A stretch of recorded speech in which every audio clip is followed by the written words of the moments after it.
Los cuatro jinetes del nuevo apocalipsis, episodio 2. Fue el director del Banco de la Reserva Federal, Alan Greenspan, quien tras el 11 de septiembre reventó los tipos de interés para promover los créditos. Los banqueros necesitaban nuevos participantes para mantener el flujo económico en un sistema que se había convertido en un juego piramidal global. Todo este dinero recién creado se destinó al mercado inmobiliario y provocó una inflación sin precedentes. Los precios subieron cada vez más. Las madres primerizas volvieron a trabajar para poder pagar hipotecas interminables y el sueño angloamericano empezó a basarse en la especulación inmobiliaria. El mercado inmobiliario occidental no tiene que ver con la propiedad. El mercado inmobiliario occidental existe para que la gente de a pie salga adelante, porque la gente de a pie no llega a fin de mes. Lo que hemos creado es una gran burbuja inmobiliaria que chupa una gran cantidad de capital, un capital que se extrae de innovaciones económicas legítimas y al que se le da un uso especulativo sin obtener beneficio legítimo alguno. Resulta curioso al hablar con alemanes, por ejemplo, que ellos no vean la relación entre adquirir una propiedad y su inclinación hacia la democracia. Hay mucha gente aquí que vive de alquiler y están muy cómodos así. Pero es cierto que en contextos diferentes el señor Reagan y la señora Thatcher animaron a la gente a comprar casas y eso es parte del problema. Porque si animas a la gente a que compre sin estar preparada, si les haces sacar dudosas hipotecas sin siquiera saber dónde se están metiendo, puedes tener grandes efectos adversos. Eso es lo que llevó, en parte, a la crisis inmobiliaria de alto riesgo en Estados Unidos. No tiene nada que ver con la democracia, solo es una mala idea económica. El avance de alrededor del año 2000 en Estados Unidos se dio cuando los banqueros descubrieron que los pobres eran honrados. Se dieron cuenta de que si eres pobre, si no eres rico, tienes un conjunto de valores diferente y piensas que una deuda es una deuda y que tienes que pagarla.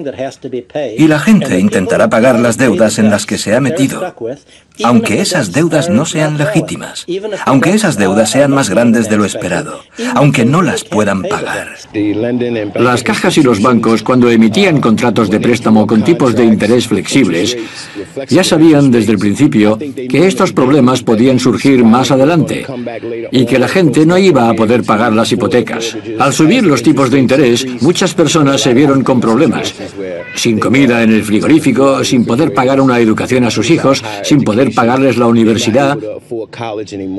Y esta mala situación está cada vez peor. Los bancos llevaron a cabo un complot delictivo que se cebó con los negros y los hispanos. Los bancos se unieron y respaldaron a la administración de Bush a la hora de flexibilizar las condiciones de crédito a las minorías raciales para así explotarlas económicamente. Eran créditos que concedía uno de los mayores prestamistas de la ciudad y del país, Wells Fargo, y que estaban dirigidos a las comunidades minoritarias de la ciudad. Consiguieron que la gente firmara préstamos que no podía pagar, que eran préstamos de tipo subprime, y por lo tanto eran más caros y menos ventajosos para los prestatarios. Ocultar prácticas de usura mediante la letra pequeña de productos financieros complejos solo podía enriquecer a unos cuantos interesados. Muchas de las comunidades de afroamericanos afincados en la ciudad vivían un buen momento. Experimentaron un gran desarrollo y veíamos grandes signos de vitalidad en estas comunidades. Y el resultado de los embargos de Wells Fargo y de los préstamos subprime de ese prestamista y de otros ha detenido significativamente ese progreso y lo ha anulado. Lo que ha ocurrido en Baltimore es solo un ejemplo de lo que está ocurriendo en todo el mundo. Un modo de definir esta injusticia sería tildarla de racismo. Pero si observamos de cerca, veremos que es algo que está más allá de la raza. El negocio. El sector financiero ha adquirido un gran poder, en parte a través de contribuciones políticas, con intercambios de favores, pero sobre todo, gracias al control ideológico, gracias al convencimiento de que las inversiones son buenas, de que cuanto más se invierta mejor será, y que una inversión descontrolada y sin límites es lo mejor. Y esa es la clave de todo esto, lo que en Estados Unidos llamamos pasillo de poder entre Wall Street y Washington. No es un sistema de democracia sana el hecho de que una empresa o un grupo de empresas, una industria, diga: nuestros intereses son más importantes que los intereses del país. ¿Cómo es posible? Muy fácil. Es gracias al papel del marketing y la publicidad en la estructura política de América. Tenemos una democracia imperfecta. Es una oligarquía avanzada, en el sentido de que su mecanismo de control principal es el de convencer a la gente de que realmente necesita, por ejemplo, los 6 grandes bancos de Estados Unidos, tal y como son hoy en día, con su gran falta de regulación. Si no los tuviéramos, si quisiéramos cambiar la situación, pasarían miles de cosas horribles. Pero esto no es un chantaje. Suena a chantaje. Pero ellos te convencen de que no es un chantaje, sino que el mundo es así y no lo podemos cambiar. Dios mío, tenemos que ayudarles. Muy inteligente. El gobierno central es el más influyente en el sistema bancario comercial. Cuando dices que quieres regular el gobierno central, estás diciendo que el sector financiero y Wall Street deberían autorregularse. Y Wall Street tendrá supremacía ante cualquier jefe de Estado, mientras toleremos esa supremacía de Wall Street ante las autoridades, mientras los inspectores de los bancos provengan de los propios bancos. Pero así dejan de denominarse inspectores. Es desregulación. Y llamarlo regulación en vez de desregulación es recurrir al doble pensar orwelliano. En la democracia es el pueblo el que gobierna. En la plutocracia son los ricos los que gobiernan. En un régimen plutocrático cualquiera, la desigualdad económica es alta. La movilidad social es baja. Y como el pueblo llano está continuamente explotado, es imposible para los trabajadores salir de la pobreza. La lucha por el sufragio universal a principios del siglo XX abolió un sistema en el que los votos de los ricos tenían más valor que los de los pobres.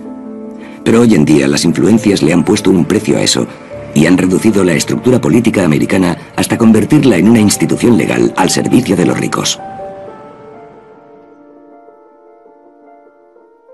La maquinaria de Goldman Sachs emplea sus beneficios para comprar influencias en Washington, para legislar de modo que sea más fácil ganar dinero en Wall Street, para después poder comprar más influencias en Washington.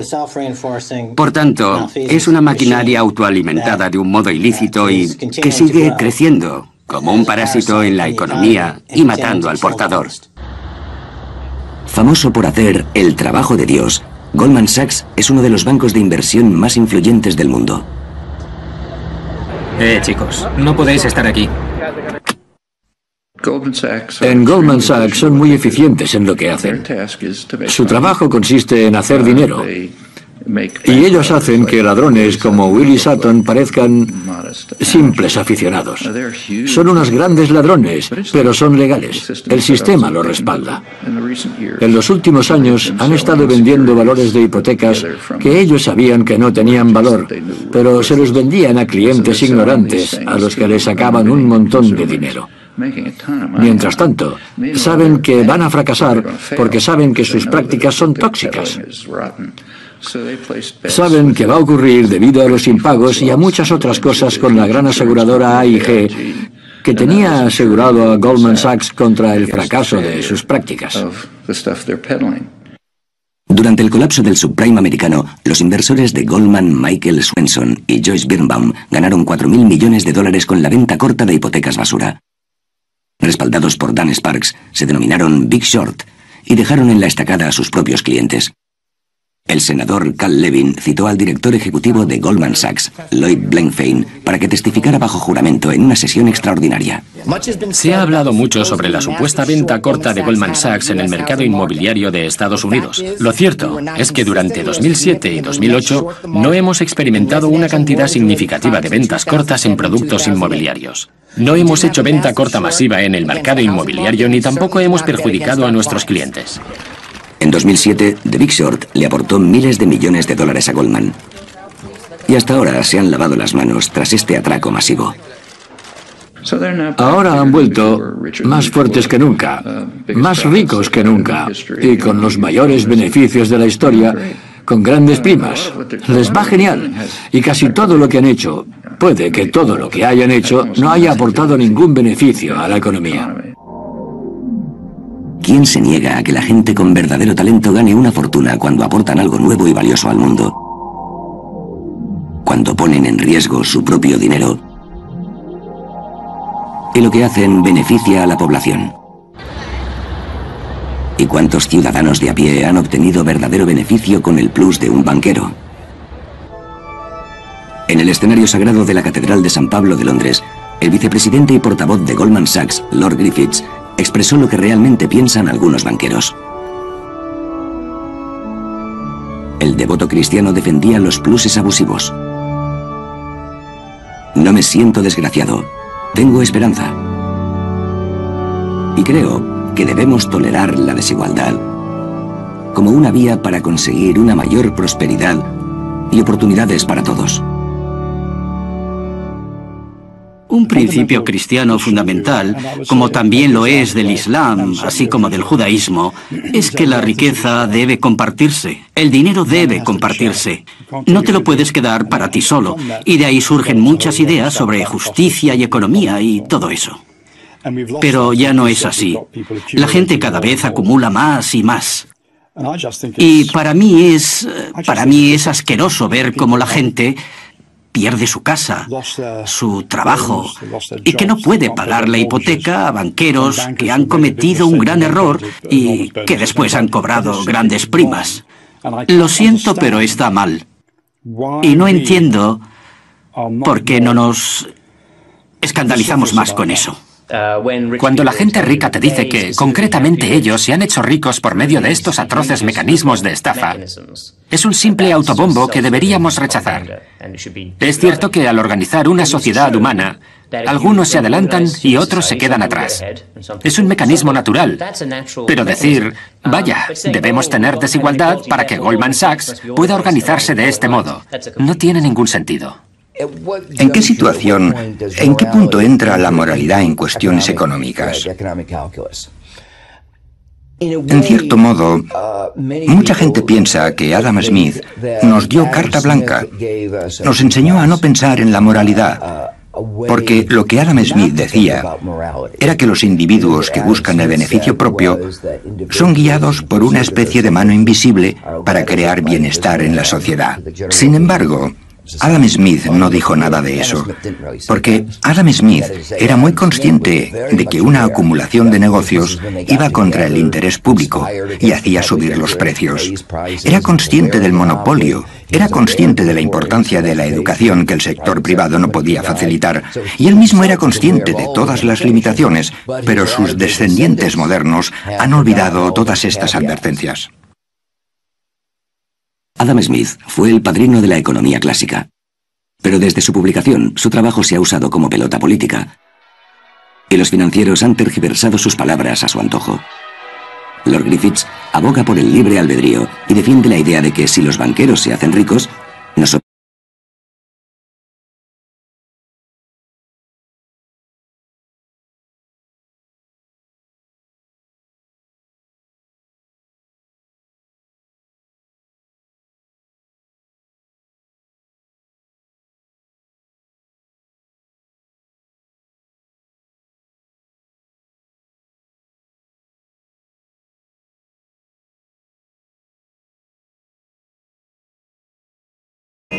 ya ha perdido todo su valor adquisitivo.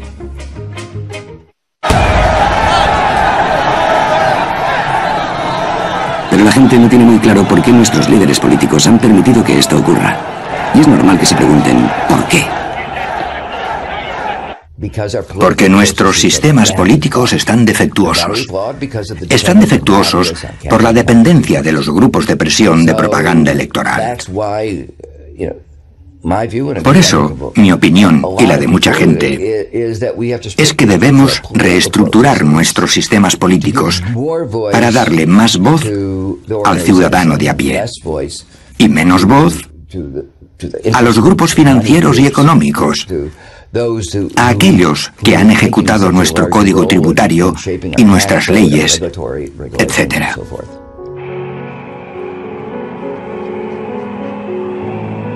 Me detuve frente a la puerta de la casa de Colin Powell.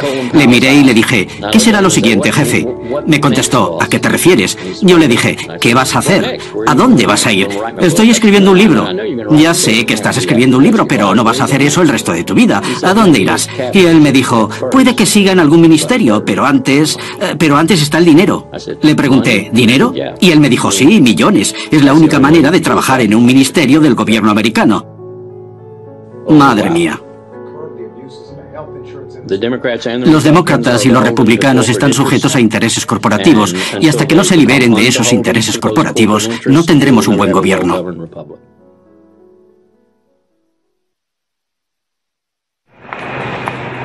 La injusticia inherente de nuestro sistema monetario, bancario y político no solo ha tenido consecuencias en el país, sino a escala internacional.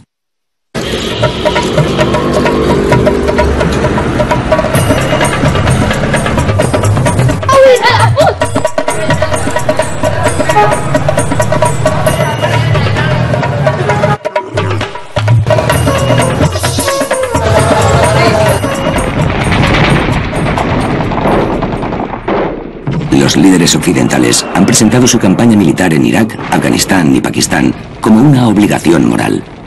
¿Pero hay otros motivos? El primer beneficiario financiero de la política exterior de América es el ejército. En concreto, aquellos que suministran armas y equipamiento. El ejército ha ganado guerras, pero ¿cuánto éxito ha tenido en su afán por erradicar el terrorismo? Los bombardeos no solo han fracasado, sino que han provocado más extremismo. Han contribuido a la radicalización de los jóvenes en la frontera noroeste y también en zonas de Punjab y Pakistán. Y cada vez más, y a veces, parece que América lo hace deliberadamente para desestabilizar a Pakistán.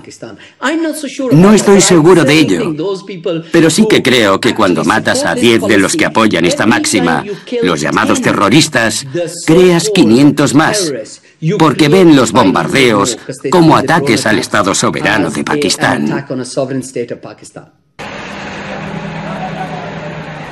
Después del ejército, los siguientes beneficiarios económicos son aquellos que obtienen las licencias de reconstrucción.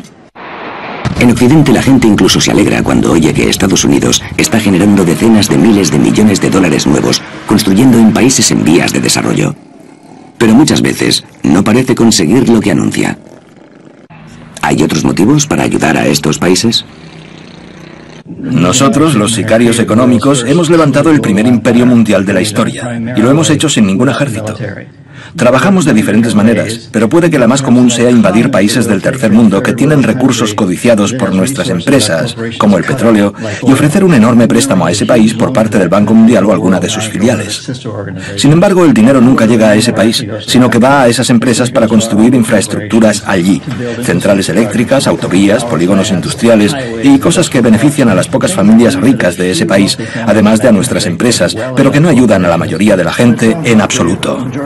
Son demasiado pobres para pagar electricidad o conducir coches por la autovía, y no están formados como para trabajar en los polígonos industriales, pero tienen una deuda inmensa. Infraestructuras que han supuesto grandes préstamos del Banco Mundial y del FMI y que han sido creadas por los países occidentales.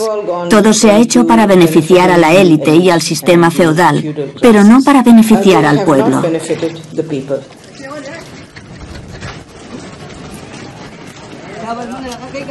Las masas tienen muy poco. Así que los terratenientes que tienen la infraestructura y que ganan dinero con esa infraestructura que hacen en las carreteras, ellos sí que ganarán.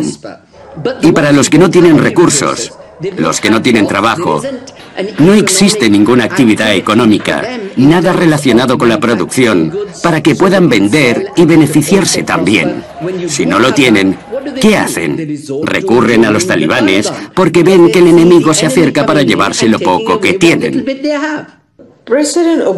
Tengo entendido que el presidente Obama quiere invertir $7.500 millones de dólares en infraestructuras en Pakistán para paliar la pobreza y eliminar a los oponentes y el sentimiento antiamericano que tienen aquí.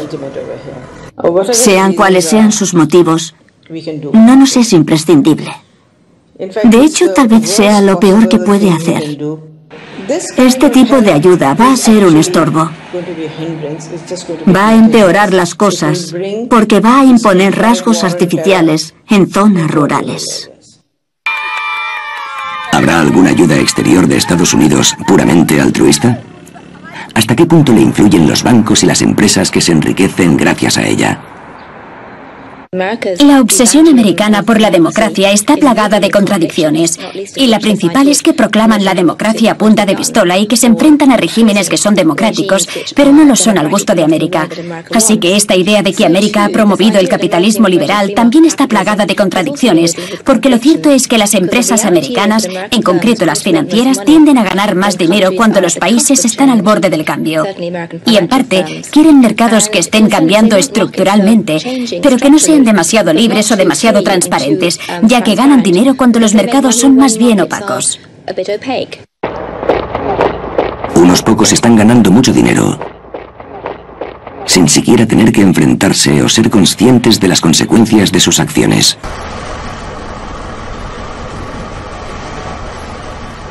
¿Qué importa si en África mueren 5 millones de niños por la deuda del año anterior? Tengo una prima de 1 millón de libras, ¿sabes? Si mantengo esta conversación, y ya la he mantenido con algunos banqueros que llevan muchos años en el negocio, escuchan atentamente y con mucha educación, con mucho respeto, y al final dicen, Tarek, me ha encantado volver a verte, y vuelven a su oficina para firmar otro crédito en Tanzania o algo así. Yo he conocido a muchos terroristas, entre comillas.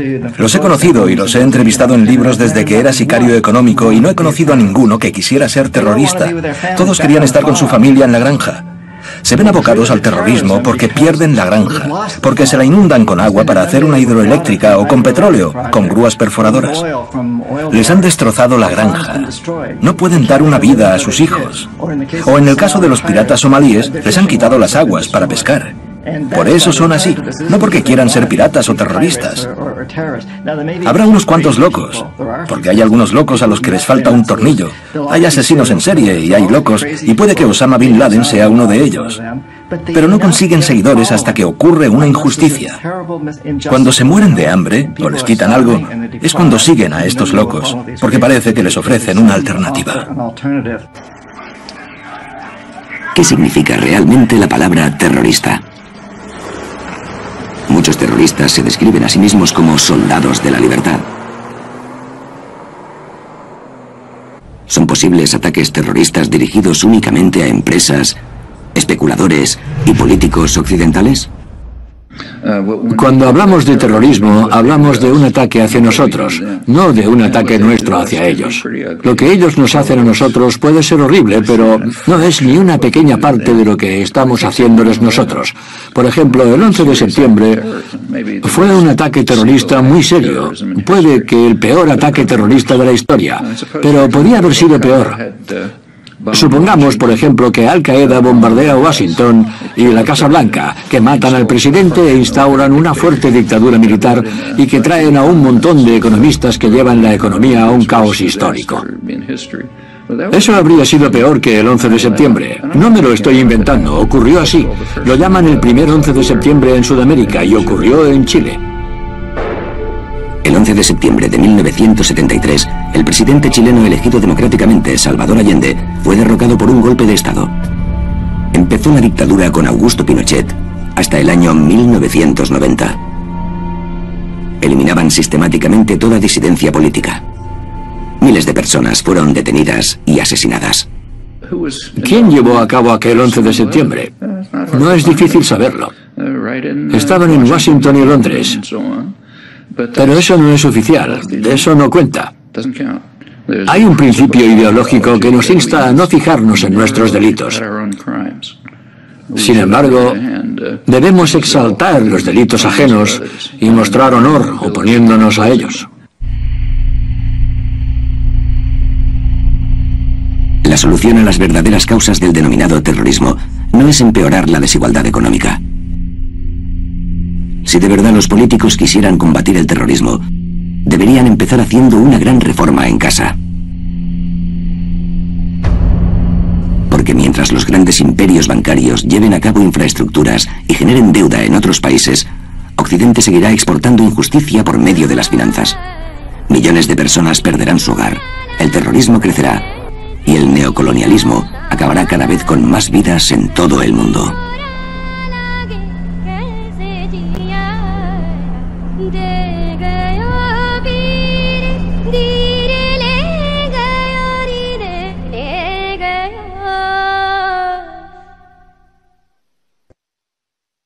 continuará.